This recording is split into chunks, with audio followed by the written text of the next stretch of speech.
Yes friends, let's start borrowing cost A16 का rapid revision. दोस्तों ये बहुत इम्पॉर्टेंट है चैप्टर आपके एग्ज़ाम के लिए। और मैंने RTP MTP जनवरी 26 तक कवर कर लिया है। सारे क्वेश्चंस कवर्ड है, MCQ, scenario based questions, case studies, everything. So let's start. Borrowing cost A16 का ऑब्जेक्टिव है, जो इंटरेस्ट लगता है ना लोन वगैरह पे, उसको जनरली बोरोइंग कॉस्ट कहते हैं। और भी आइटम्स आता है। सो बस इंटरेस्ट का क्या ट्रीटमेंट करने वाले हो, कभी अपने कैपिटलाइज कर देते एसेट्स में प्लस, और कभी PL में चार्ज। तो दो ही आंसर होगा, या तो कैपिटलाइज करना या PL में चार्ज करना। तो सबसे पहले आपको सीखना है बोरोइंग कॉस्ट क्या होता है। इंटरेस्ट आपको पता है, इंटरेस्ट के सिवा और कुछ आइटम्स होता है। सो चलिए, इस चैप्टर में एक ही थ्योरी आपको लर्न करना है, व्हाट इज बोरोइंग कॉस्ट, और बाकी सब नॉर्मल रीडिंग इधर सेट खोपड़ी में और काम हो जाएगा। दोस्तों A16 का ऑब्जेक्टिव है, when borrowing cost should be capitalise, कब एसेट में प्लस करना है, कब एक्सपेंस, एक्सपेंस मतलब PL में चार्ज करना है। एक ही थ्योरी जो आपको पढ़ना है, बोरोइंग कॉस्ट। बोरोइंग कॉस्ट में दोस्तों इंटरेस्ट तो आएगा ही आएगा, इंटरेस्ट के अलावा other cost in connection with borrowings, ये थोड़ा ध्यान देना है। Commitment charges, discount, premium, ancillary cost, finance cost, finance lease charges, exchange difference to the extent of interest adjustments. तो चलिए मेरे साथ साथ बोलेंगे। बोरोइंग कॉस्ट में इंटरेस्ट आएगा, अदर कॉस्ट, अदर कॉस्ट में कमिटमेंट चार्जेस। कमिटमेंट चार्जेस का मतलब होता है लोन वगैरह आपने सैंक्शन करवा लिया, पैसा विड्रॉ नहीं किया, तो बैंक वगैरह कुछ चार्ज लेते, कमिटमेंट चार्जेस, वो बोरोइंग कॉस्ट है। नेक्स्ट है डिस्काउंट प्रीमियम। बेटा डिवेंचर्स वगैरह, बॉन्ड्स वगैरह इशू करते, डिस्काउंट पे इशू करना, वो जो खर्चा है, discount on issue of debenture bonds, वो बोरोइंग कॉस्ट है। या प्रीमियम और redemption of bonds debenture, redemption पे ज़्यादा पैसा देते, वो बोरोइंग कॉस्ट है। एंसिलरी कॉस्ट, बैंक वगैरह से लोन लेते, प्रोसेसिंग चार्ज वगैरह लगता है। Finance and finance lease charges है A19 का, जो लीज चार्जेस। और E का मतलब एक्सचेंज डिफरेंस। दोस्तों एक्सचेंज डिफरेंस पे अपने बहुत साल से डिस्कशन करते आ रहे हैं, क्वेश्चन नहीं आया अभी तक। तो सबसे पहले एक्सचेंज डिफरेंस पे ही डिस्कशन कर लेते दोस्तों। सो एक्सचेंज डिफरेंस क्या होता है, कैसे होता है, ध्यान से सुनना। कभी कभी अपने ना फॉरेन से लोन लेते, फॉरेन से लोन इसलिए लेते कि फॉरेन का लोन सस्ता होता है, फॉरेन में बहुत पैसा, जाओ बस बैग में भर के लेके आओ, इंटरेस्ट रेट बहुत कम होता है। तो फॉरेन से लोन लेते ना, तो डॉलर में सपोज लिया, तो वहाँ पे क्या होता है, जब आपने लोन लिया डॉलर का रेट अलग रहेगा, साल के लास्ट में डॉलर का रेट अलग हो जाएगा, तो वहाँ पे एक्सचेंज डिफरेंस आता है। सपोज आपने 80 रुपीज़ पर डॉलर रेट था तो लोन लिया, साल के लास्ट में 85 रुपीज़ पर डॉलर हो गया, तो एक्सचेंज डिफरेंस आ गया 5। इस एक्सचेंज डिफरेंस को भी बोरोइंग कॉस्ट मानते हैं। नॉर्मली A11 में देखेंगे, एक्सचेंज डिफरेंस आएगा तो PL में स्वाहा, एक्सचेंज डिफरेंस नॉर्मली PL में चार्ज करते। But loan related exchange difference आता है, कुछ लॉस हो गया, तो जितना इंटरेस्ट का डिफरेंस है उसे A16 के तहत बोरोइंग कॉस्ट कहेंगे। बाकी का डिफरेंस A11 PL पे मैं डिटेल में समझाऊंगा, थोड़ा सीरियसली सुनेंगे। फॉरेन से लोन लिया, वो एक्सचेंज डिफरेंस के कारण 100 रुपया का लॉस हो गया, अगर उस लॉस में जितना इंटरेस्ट के कारण डिफरेंस आया है, जितना इंटरेस्ट डिफरेंस है, इंटरेस्ट वाला डिफरेंस, इंटरेस्ट वाला डिफरेंस को आप बोरोइंग कॉस्ट बोलेंगे A16। फॉर एग्जांपल इंटरेस्ट का डिफरेंस 80 आया, 80 को बोलेंगे borrowing cost A16 sweet 16, and बाकी का 20 रुपीज़ को A11 के तहत PL में चार्ज कर देंगे। सो सर इंटरेस्ट का डिफरेंस क्या होता है, ये होता है। इंटरेस्ट भारत से लोन लेने से ज़्यादा होएगा एंड फॉरेन से लोन लेने से कम होएगा। फॉर एग्जांपल अगर आप इंडिया से लोन लेते ₹400 इंटरेस्ट लगता।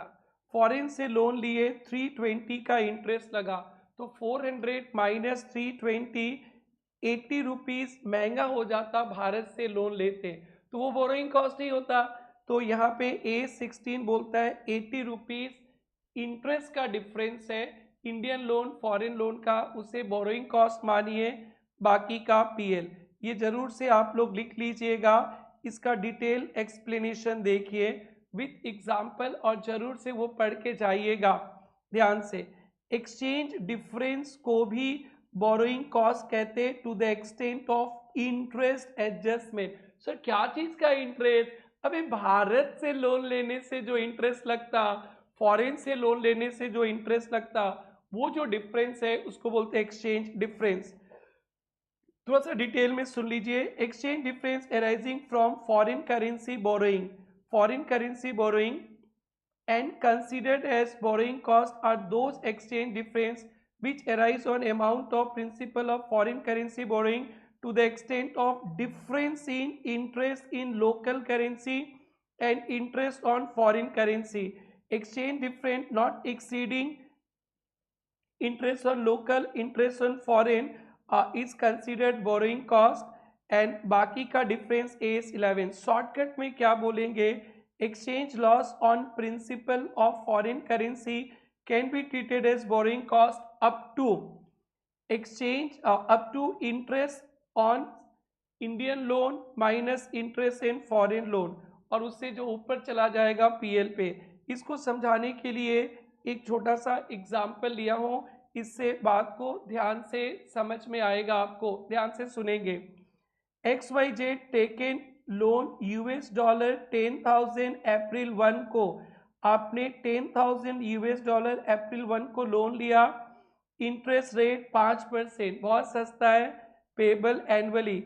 1 अप्रैल को एक्सचेंज रेट ₹45 पर डॉलर, तो $10,000 लोन लिया, इंडियन करेंसी में उसका वैल्यू हो जाएगा 10,000 इंटू 45। द एक्सचेंज रेट लो 31 मार्च को 48, तो आप जब लोन लिए तो ₹45 पर डॉलर, 48, ₹3 लॉस हो गया, तो 10,000 पे 3, 30,000 को बोलते हैं एक्सचेंज डिफरेंस प्रिंसिपल अमाउंट पे। अब देखो corresponding amount could have been borrowed in local currency, आप चाहते तो 10,000 इंटू 45 4,50,000 इंडिया से भी लोन ले सकते थे, 11% लगता। देखो दोस्तों, विदेश का लोन 5%, इंडिया का लोन 11%, तो एक्सचेंज डिफरेंस तो आएगा ही, लॉस होगा, लेकिन इंटरेस्ट रेट में तो फायदा है। फॉरेन से लोन लेने से एक्सचेंज डिफरेंस में थोड़ा लॉस हो जाता है, बट इंटरेस्ट तो 6% का डिफरेंस है। अब आंसर देखिएगा अच्छा से, कंप्यूटेशन। इंटरेस्ट फॉरेन लोन पे 10,000 इंटू 48, साल के लास्ट में इंटरेस्ट देंगे 5%, ये है इंटरेस्ट, ये है इंटरेस्ट कॉस्ट, ये फॉरेन लोन का, ये तो बोरोइंग कॉस्ट है ही। एक्सचेंज लॉस कितना हो गया? 30,000 एक्सचेंज लॉस हो गया। $10,000 जब लोन लिए थे, ₹45 था, 48 हो गया, तो ये एक्सचेंज डिफरेंस का खेला है।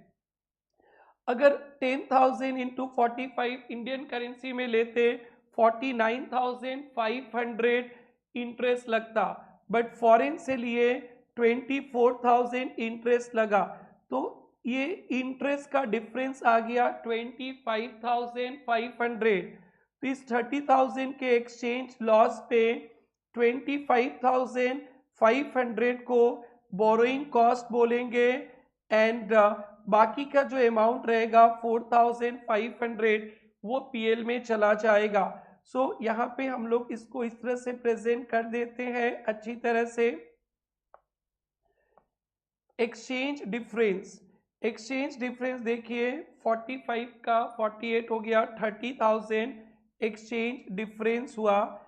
ये नॉर्मली AS11 पे जाता है, PL पे AS11 के थ्रू, बट इंटरेस्ट का जो डिफरेंस आया है, इंटरेस्ट का, आपने इंडिया से लोन लेते 49,500, वहाँ का 24,000, 49,500 और 24,000, ये जो डिफरेंस आया 49, 24, 25,500 को बोरोइंग कॉस्ट बोलेंगे, बोरोइंग कॉस्ट बेटा। और जो डिफरेंस बच गया 4,500 PL। अब आपका टोटल बोरोइंग कॉस्ट क्या होगा? फिरंगी को इंटरेस्ट दिए वो बोरोइंग कॉस्ट है, plus exchange difference 25,500, that is 49,500 borrowing cost. Simple फंडा है ना भाई, सेम लोन भारत से लेते तो 49,500 ब्याज लगता, फॉरेन से लिए तो भी आपको 49,500 बोरोइंग कॉस्ट दिखाना है। जरूर जरूर जरूर से आप लोग ये सम को कीजिएगा। अगर लोकल रेट 13% आ जाता है इंटरेस्ट रेट, तो डिफरेंस आ जाता बेटा, फिर 13% होता तो आपका डिफरेंस 34,500, लेकिन एक्सचेंज डिफरेंस तो 30,000 का ही है, तो 30,000 पूरा बोरोइंग कॉस्ट बोलते हैं। 30,000 बोरोइंग कॉस्ट, इंटरेस्ट बहुत ज़्यादा हो जाता, सो 34,500 का डिफरेंस आ जाता, तो 30,000 तक की बोरोइंग कॉस्ट बोलेंगे, and total borrowing cost will be 54,000। ये जरूर जरूर से वेरी वेरी इंपॉर्टेंट पे इस क्वेश्चन को रखेंगे। 13% से आप कैलकुलेट कर लीजिएगा आराम से, 10,000 इंटू 45 इंटू 13%, फिर वो डिफरेंस कैलकुलेट कर लीजिएगा, जरूर जरूर से करना है आपको। नाउ चलते हैं आगे। यस, बोरिंग कॉस्ट का दो ट्रीटमेंट है दोस्तों, एक PL में चार्ज करना और एक कैपिटलाइज करना। अगर बोरिंग कॉस्ट क्वालिफाइंग एसेट्स के लिए हो, क्वालिफाइंग एसेट्स, तब आप लोग एसेट में बोरिंग कॉस्ट को प्लस करेंगे, और क्वालिफाइंग एसेट्स नहीं है तो बोरिंग कॉस्ट चला जाएगा PL में। तो यहाँ पे सेकंड डेफिनेशन आपको थोड़ा सा अच्छा से रटना पड़ेगा। क्वालिफाइंग एसेट्स क्या होता है? क्वालिफाइंग एसेट्स वो होते which take substantial period of time, generally period of 12 months, 1 year को सब्सटेंशियल पीरियड ऑफ टाइम बोला जाता। इसे थोड़ा इम्पॉर्टेंट पे रखेंगे। Qualifying assets take substantial period of time, substantial period of time, normally 12 months, to get ready for intended use और cell. कोई भी एसेट्स आप बना रहे हो यूज करने के लिए, मशीन वगैरह, फैक्ट्री बिल्डिंग वगैरह, which take substantial period of time, substantial period of time वो क्वालिफाइंग एसेट्स है। या फॉर सेल, सेल वाला थोड़ा ध्यान से देखना, जब बेचने के लिए कोई एसेट्स बनाते उसे तो इन्वेंट्री कहते हैं, और AS2 बोलता है इंटरेस्ट कभी भी नहीं आएगा। तो आप दो टाइप के इन्वेंट्रीज बनाते, एक डे टू डे मैन्युफैक्चर करते बेचते, that is covered under AS2, फिर वहाँ पे इंटरेस्ट नॉट इंक्लूडेड। बट कुछ ऐसा एसेट्स बना रहे बेचने के लिए जिसमें लॉन्ग पीरियड ऑफ टाइम लगता है, सब्सटेंशियल पीरियड ऑफ टाइम, तो वो इन्वेंट्री A16 में कवर्ड हो जाएगा और वो क्वालिफाइंग एसेट्स हो जाएगा, और उस इंटरेस्ट को कैपिटलाइज करेंगे। तो ये थोड़ा सा आपको ध्यान में रखना है। Interest for inventory, day to day manufacture inventory not included, not capitalized AS2, but substantial period of time लगता है इंटरेस्ट इन्वेंट्री को रेडी फॉर सेल के लिए, तो क्वालिफाइंग एसेट इंटरेस्ट कैपिटलाइज। तो ध्यान रखना, इंटरेस्ट इन्वेंट्री रिलेटेड दो ट्रीटमेंट है, क्वालिफाइंग एसेट्स हो गया इन्वेंट्री तो इंटरेस्ट कैपिटलाइज, अदरवाइज PL में चार्ज। सो आपके qualifying assets property plant equipment तो हो गई, सर्टेन इन्वेंट्रीज भी होंगे विच टेक सब्सटेंशियल, ये बहुत इंपॉर्टेंट पॉइंट है दोस्तों, इन्वेंट्री, और इन्वेस्टमेंट प्रॉपर्टीज भी होंगे जिसको रेडी होने पे टाइम लगता है। आप शेयर्स, डिवेंचर, बॉन्ड्स खरीदोगे वो क्वालिफाइंग एसेट्स नहीं होंगे। कोई लैंड बिल्डिंग वगैरह पे इन्वेस्टमेंट किए हो जिसको तैयार होने पे, रेडी होने पे टाइम लगता है, that will qualifying assets. So qualifying assets are those assets which take substantial period of time for getting ready to use or sale. That is, it includes PPE, inventory that takes substantial period of time, investment properties other than shares, debentures. Excludes ready to use assets, routine inventories, other investments, ये सब qualifying assets पे नहीं. And recognition directly attributable cost को capitalise कर देंगे. Other borrowing cost जो qualifying assets के लिए नहीं है उसे पीएल में चार्ज कर देंगे. कभी भी बोरिंग कॉस्ट को कैपिटलाइज करेंगे उसके कंडीशंस होना पड़ेगा satisfied. Capitalisation when future economic benefit probable, cost measure reliably, इसका कोई चक्कर नहीं उतना. मेजरमेंट, किस अमाउंट को, कितना अमाउंट को आप बोरोइंग कॉस्ट कहेंगे, ये थोड़ा ध्यान से देखना. स्पेसिफिक बोरोइंग, कोई पर्टिकुलर एसेट्स के लिए बोरो कर रहे हो, कोई पर्टिकुलर एसेट्स के लिए बोरोइंग कर रहे हैं, तो जितना भी बोरोइंग कॉस्ट लगा less income from temporary investment. कोई स्पेसिफिक एसेट्स के लिए बोरो करेंगे तो cost minus income from temporary investment, specific borrowing है वो कैपिटलाइज हो जाएगा. और अगर कैपिटलाइजेशन का पीरियड खत्म हो गया तो पीएल में चार्ज. जनरल बोरोइंग्स वो होते हैं जब एक से ज़्यादा बोरोइंग्स है, एक से ज़्यादा एसेट्स के लिए, तो फिर जनरल बोरोइंग, तो आप वेटेड एवरेज रेट कैलकुलेट करते हो, उसको बोलते हैं capitalisation rate. Total borrowing cost by weighted average borrowings into 100. Simple बोल सकते total borrowing cost by total borrowings into 100. आपने एसबीआई से भी लोन ले लिया, आईसीआईसीआई बैंक से भी लोन लेकर प्रोजेक्ट में पैसा लगा दिए, तो दो बोरोइंग्स हो गया, तो दोनों का कॉस्ट बाय दोनों का borrowings into 100 will give capitalisation rate. और जितना खर्चा लगा कैपिटलाइजेशन रेट से मल्टीप्लाई कर देंगे, you will get capitalise amount. Last point, कब से बोरोइंग कॉस्ट कैपिटलाइज करना चाहिए. बीच में कुछ पीरियड के लिए सस्पेंडेड भी हो सकता है. एनसीडेशन, कब बोरोइंग कॉस्ट कैपिटलाइज होना बंद हो जाएगा, कब से शुरू और कब बंद, और बीच में रुकावट के लिए खेद है, तीनों पॉइंट आएगा, इम्पॉर्टेंट है. तो सबसे पहले कमेंसमेंट ऑफ कैपिटलाइजेशन, कब से एसेट्स में प्लस करना शुरू करेंगे. First, all 3 conditions are made. First है एक्सपेंडिचर इज इनकर्ड, आपने खर्चा करना शुरू कर दिया, बोरोइंग कॉस्ट इंटरेस्ट वगैरह लगने लगा. Activities to prepare assets are in progress, ये तीनों को ध्यान रखेंगे. सबसे पहले expenses incurred, borrowing cost incurred, और एक्टिविटीज जो एसेट्स बनाने का है वो प्रोग्रेस में रहना चाहिए. एक्सपेंडिचर इनकर्ड कैसे पता चलेगा, आपने कैश पेमेंट करना शुरू कर दिया एसेट्स के लिए, ट्रांसफर ऑफ अदर एसेट्स, या आपने assumption of interest bearing liabilities, कुछ लायबिलिटीज वगैरह एक्सेप्ट कर लिए. Expenditure is reduce by progress payment, government grants, कोई गवर्नमेंट ग्रांट वगैरह मिला है तो एक्सपेंडिचर से माइनस कर देंगे. Activities include technical administrative work, building बना रहे हो तो ऐसा नहीं कि बिल्डिंग बनते हुए दिखना चाहिए, फोटो खींच के भेजो, तो आप बिल्डिंग बनाने के लिए परमिशन वगैरह भी ले रहे हो तो वो भी एक्टिविटीज़ चलना शुरू हो गया मानेंगे.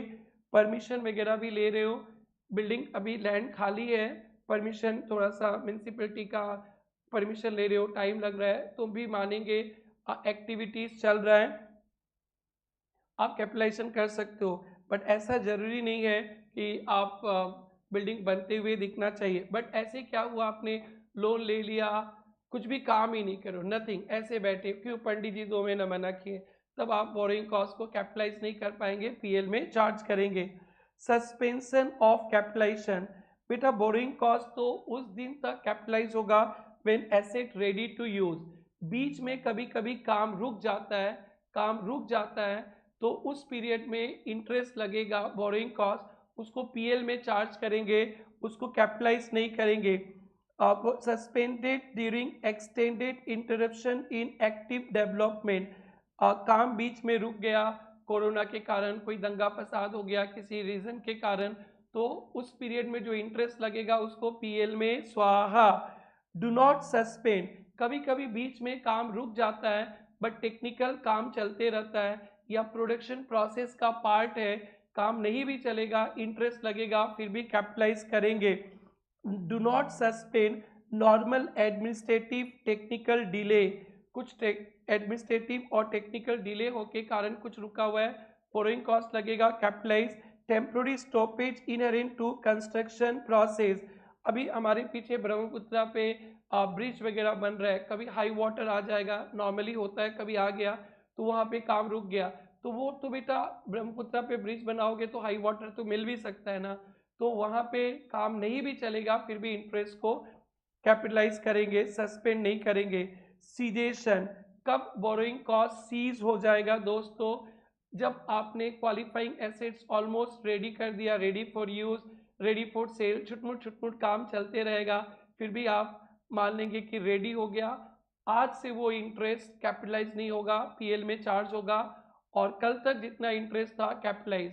कोई एसेट्स को पार्ट पे बना रहे हो, पार्ट में एक part ready for use sale हो गया तो उस पार्ट का इंटरेस्ट आज से पीएल में जाएगा, बाकी का पार्ट का कैपिटलाइज होते रहेगा। आरटीपी जनवरी 26 में इन्होंने बहुत अच्छा क्वेश्चन दिया और सितंबर में भी दिया, यानी जनवरी 26 या मई 26 या सितंबर 26 में आने वाला है पहला क्वेश्चन जो मैं दिखाऊंगा। Cessation, substantially when substantially all activities intended for use sale complete, all activities, minor administrative work, physical completion, no capitalization, कुछ माइनर काम बाकी है तो नो कैपिटलाइजेशन, पीएल में चार्ज कर देंगे। एसेट्स बिल्ट इन पार्ट में एसेट बना रहे हो, capitalisation of each part stops when part is ready for use और सेल। सो यही था बोरोइंग कॉस्ट पे। इस पे एक एग्जांपल मैंने बहुत अच्छा किया जो आज तक एग्जाम पे नहीं, आरटीपी एमटीपी में भी नहीं आया, वो एक्सचेंज डिफरेंस जरूर से देखना। अब मैं आपके आरटीपी एमटीपी सेशन स्टार्ट करता हूँ। ये सिनेरियो बेस्ड क्वेश्चन है, देखते हैं। Gases limited installing 2000 kilometre long gas pipeline for distribution of gases, project qualifying assets, ये आप 2000 किलोमीटर का पाइपलाइन बना रहे हो और जो A16 के हिसाब से क्वालिफाइंग एसेट है।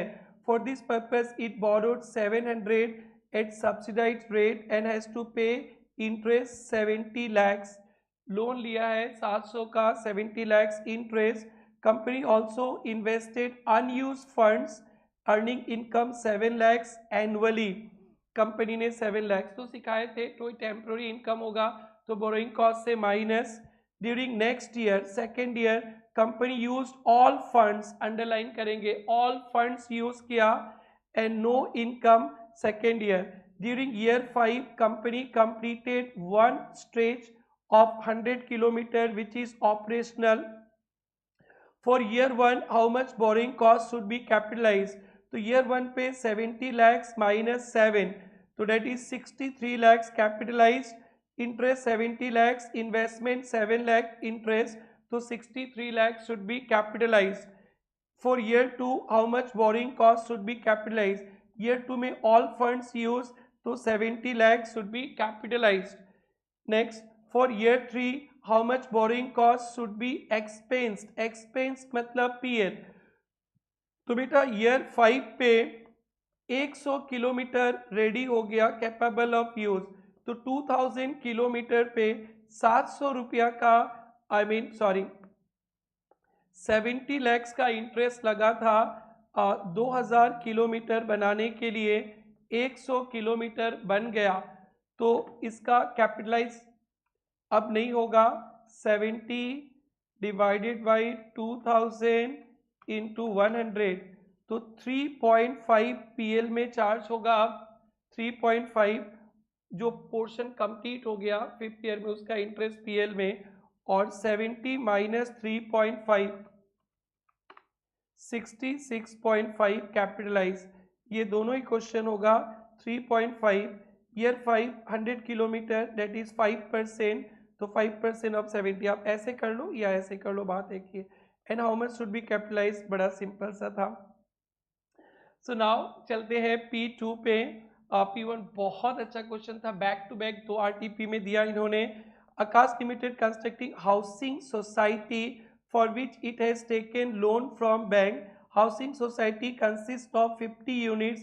Each unit can be used individually. 50 units है, each can be used individually. तो यानी जो पार्ट कंप्लीट हो जाएगा उसका seized.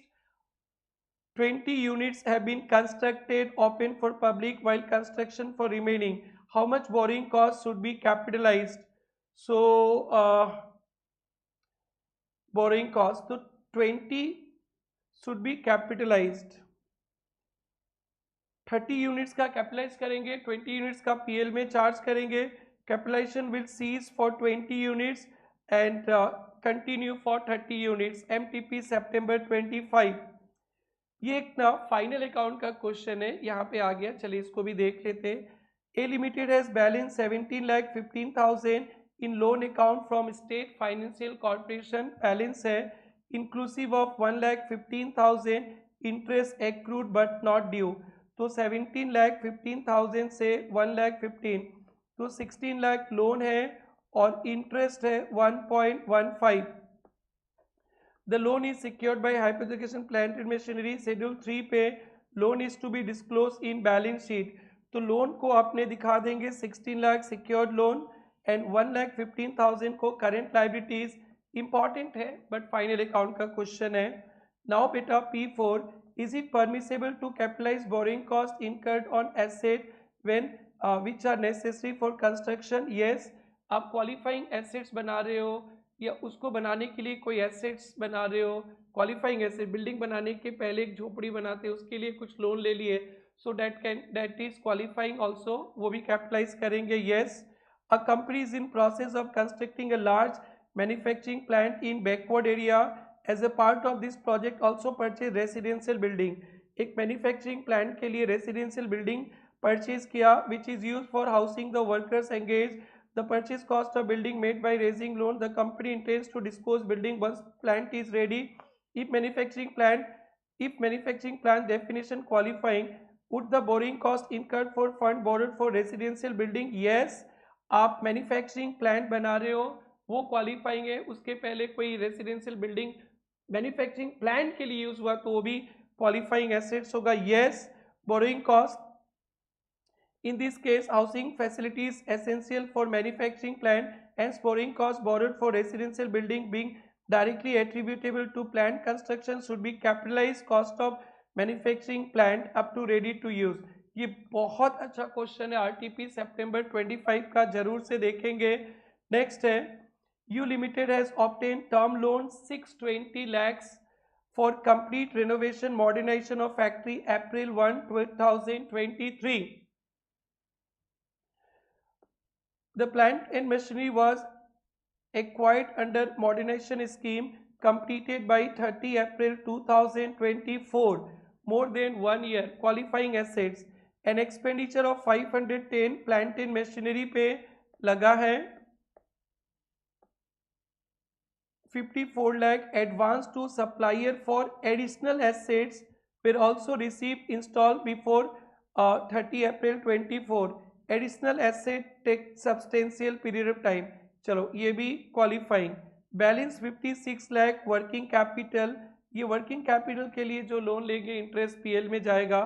Company paid 68.2 lakhs interest 23-24 and आपको ट्रीटमेंट बताना है. तो बेटा 62.04 plant and machinery qualifying assets है, तो टोटल 620 का बोरिंग में 510 गया तो ये 56.1. And advance to supply for additional assets ये भी क्वालिफाइंग ही है, तो यहाँ पे 54/62 620 into this qualify capitalise and बाकी का पीएल. आसान क्वेश्चन था, कोई प्रॉब्लम नहीं है बेटा इसमें. नेक्स्ट आरटीपी जनवरी 25 का.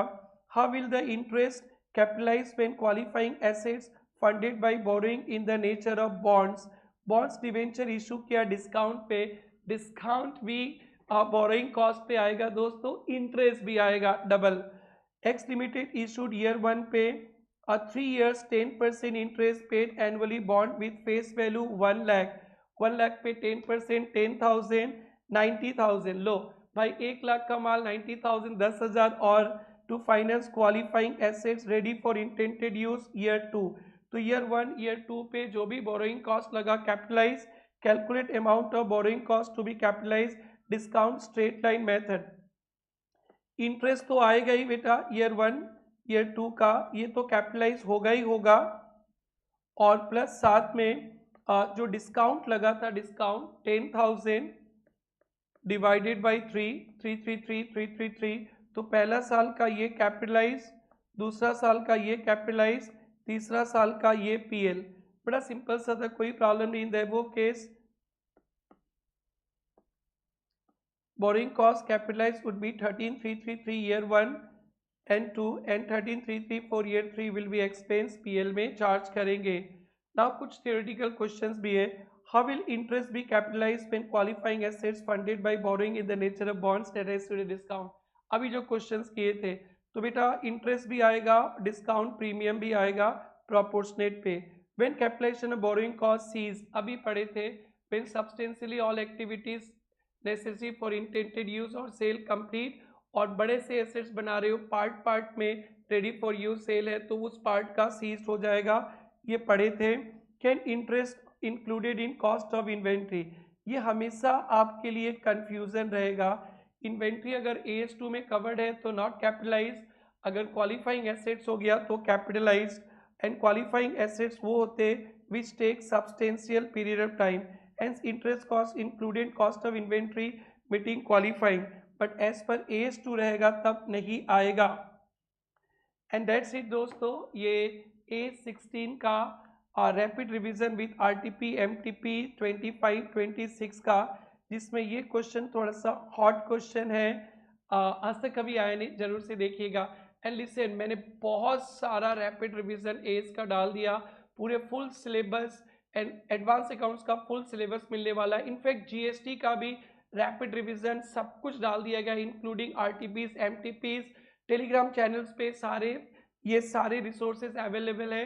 टेलीग्राम चैनल का नाम है प्रेरणा ट्यूटोरियल्स CA में, और आप लोग सारे फैसिलिटीज अवेल कीजिए, लेटेस्ट RTPs MTPs भी कवर कीजिए आपको विथ फुल एक्सप्लेनेशन। और एक बढ़िया बात क्या बताओ, जितने भी MCQs है ना उसके विथ सॉल्यूशन, प्रिंटेड सॉल्यूशन के साथ एक्सप्लेन किया गया, सो डेट आप बाद में भी रिवाइज कर सकते हो।